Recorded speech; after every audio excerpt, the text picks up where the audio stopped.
Let's begin section 2.3 and take a look at the product and quotient rule for derivatives. The first rule we're going to talk about is the product rule. And it's important to understand that just because there is a product rule doesn't mean it's the fastest way to find a solution, but sometimes it's the only way, or it is the fastest way to find a solution. So I have an example here, and before we talk about the product rule, I'm going to tell you the easier way to do it. The easier way to do this particular question is to just FOIL it out. So I'm going to take 3x times 5, which is 15x. I'm going to take 3x times 4x, which is 12x squared. I'm going to take minus 2x squared times 5, so that's minus 10x squared. And I'm going to take minus 2x squared times 4, so minus 8x cubed. And I'm going to simplify that to 15x minus 2x squared, plus 2x squared minus 8x cubed, and then take the derivative. Derivative of 15x is 15. Using the power rule, 2x squared becomes 4x, and using the power rule, minus 8x cubed becomes minus 24x squared. So this is my solution. Now I'm going to do this with the product rule, and you'll see that in this particular example, doing it the way we just did it is faster. However, the product rule is important and you will use it often. The product rule says if you have two functions that involve x, so this is not if you have a constant, we already know how to deal with that.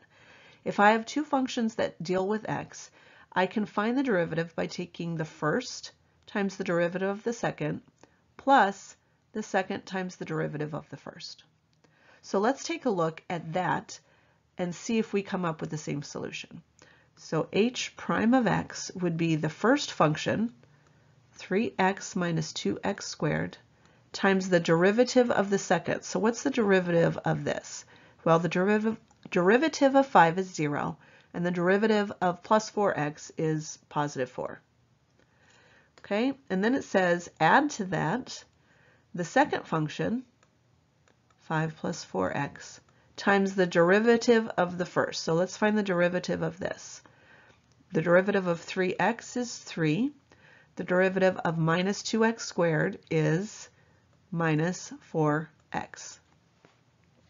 So now, as we can see, this is why the product rule, not the fastest here. I've got to do a lot of simplification.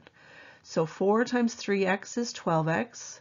4 times minus 2x squared is minus 8x squared. Then I've got some FOILing to do over here. So 5 times 3 is 15. 5 times minus 4 is minus 20x. 4x times 3 is plus 12x. And 4x times minus 4x is minus 16x squared. So now I just have to combine like terms. So usually I would write the x squared value first, but because we don't have have it this way over there, I'm going to start with the constant. So I've got plus 15 and no other constants. So that's the 15. Now I've got 12x minus 20x, that makes minus 8, plus 12, that makes plus 4. So minus 8 plus 12 makes plus 4x. And then I've got minus 8x and minus 16x, so minus 24x squared. So you can see I did get the same solution, but I did have to do more work and there was a lot more room for error. However, like I said, the product rule is important, so don't discount it just because it wasn't the fastest way here. Here's a practice for you to try on your own. Again, it might make more sense in this case to distribute just as we did on our last question.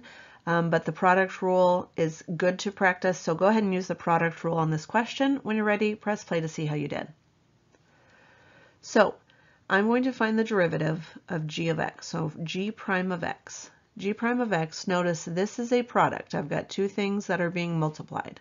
So the product rule says take the first, which I'm going to write as x to the 1/2, times the derivative of the second, so 2x minus 3, plus the second function, x squared minus 3x, times the derivative of the first function. So again, this was x to the 1/2 So the derivative is 1/2 x to the negative 1/2.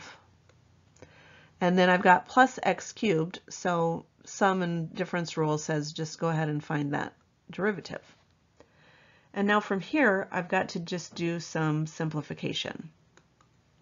So x to the 1/2 times 2x would give me 2x to the 3/2, because I'm just adding fractions. Remember, x to the first would be like 2/2. And then x to the 1/2 times -3, so -3x to the 1/2. And then I'm going to distribute 1/2 x to the negative 1/2. So that gives me 1/2 x to the 3/2, because again, this 2 would be the same as 4/2, and I would be adding negative 1/2. And then minus 3 times 1/2 is 3/2. And then this is x to the 2/2 plus negative 1/2, so that's x to the 1/2, and then plus 3x squared. So now I'm just going to combine like terms. I've got 2 and 1/2 that I'm adding together, x to the 3/2. So 2 is the same as 4/2, so that's 5/2 x to the 3/2. And I've got I've got 3 and I've got 3/2. So again, if you want to rewrite 3 as 6/2, so -6/2 and -3/2 makes -9/2 x to the 1/2, and then plus 3x squared.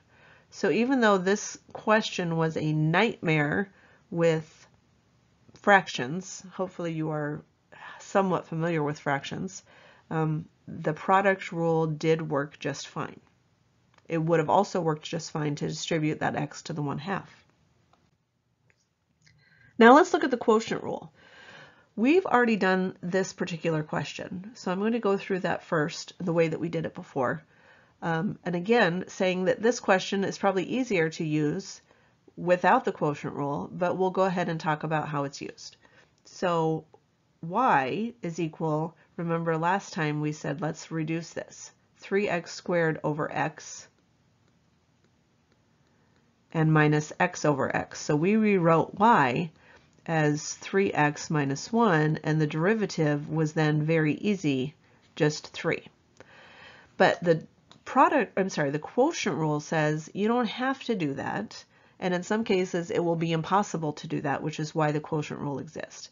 The quotient rule says if you've got two functions, take the bottom function times the derivative of the top minus the top function times the derivative of the bottom divided by the bottom squared. So yes, I know top is numerator and bottom is denominator, but when I say this in my head to myself to remind me of the quotient rule, I say bottom times the derivative of the top minus top times the derivative of the bottom over the bottom squared.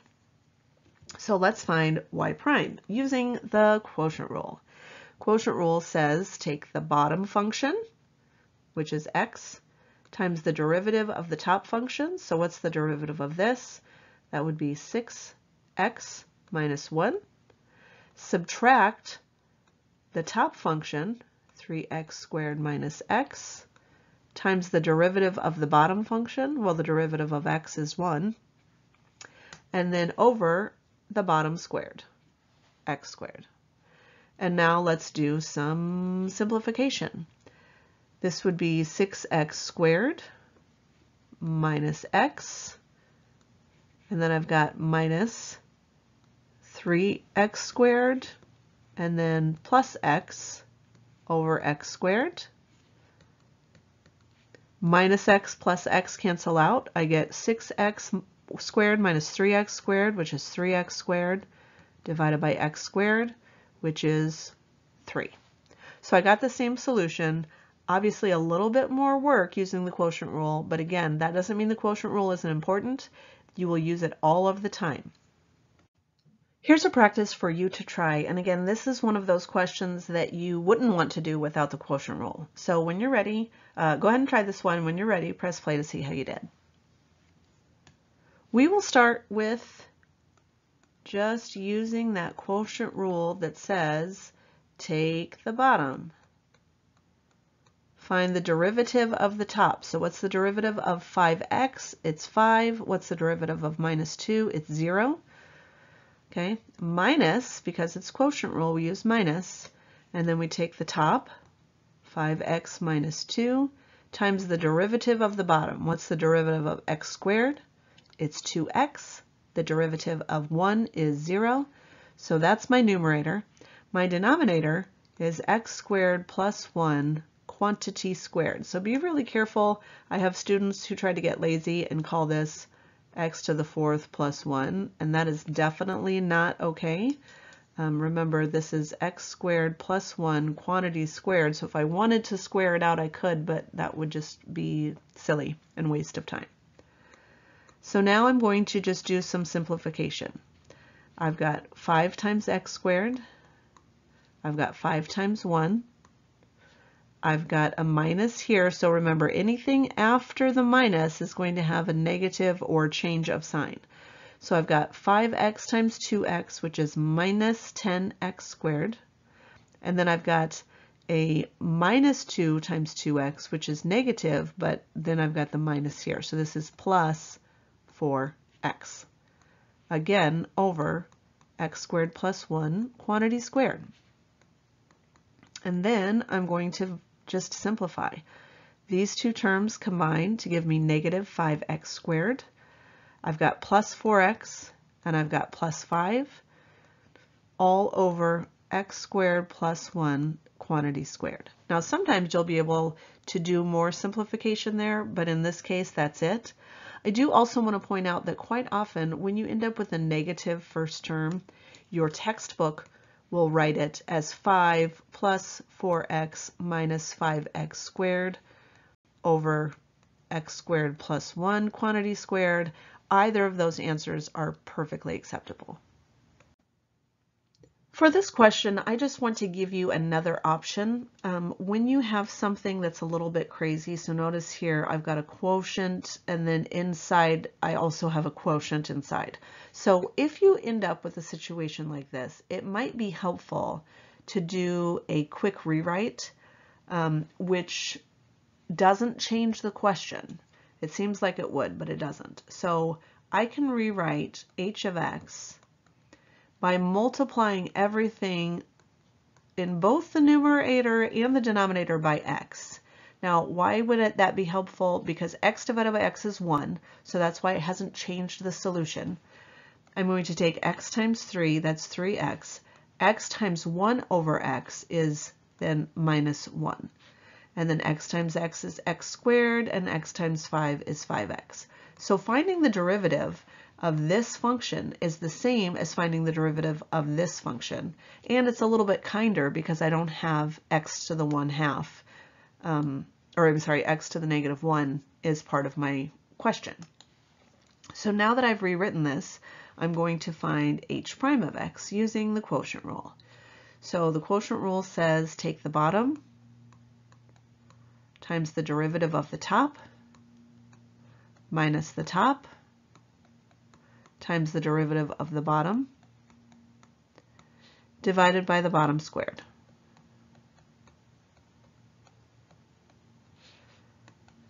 Again, I'll do the simplification, 3x squared plus 15x minus, and then now I'm going to use the foiling. So remember, keep in mind everything after this is minus or changing of signs. So 3x times 2x is 6x squared. 3x times plus 5 is plus 15x, but it's minus. Minus 1 times 2x is minus 2x, but it's plus. And minus 1 times 5 is minus 5, but it changes to plus. All over x squared plus 5x quantity squared. Do as much simplification as you can. So 3x squared and minus 6x squared is minus 3x squared. And then plus 15x minus 15x plus 2x plus 5. And then I've got x squared plus 5x quantity squared. So that's h prime of x. Now, we're not asked to just find the derivative. We're asked to find the slope of the tangent line when x is equal to -1. So essentially, now that I have my derivative, I'm going to find h prime of -1. Because remember, this is the slope function, and I want to find it when x is -1. So I've got -3 times -1 squared would be 1, plus 2 times -1, plus 5, divided by -1 squared, which is 1, plus 5 times -1, quantity squared. -3 minus 2 plus 5, divided by 1 minus 5, so -4 squared. This gives me -5 plus 5, which is 0, over 16, which of course is just 0. So what does that tell me? That tells me when x is -1, the slope of the line is 0. So whatever my function looks like, it's going to level out at that point when x is -1. Coming up next, we're going to look at the other trigonometric derivatives, and we're also going to look at higher order derivatives, so the second derivative or third derivative and so forth.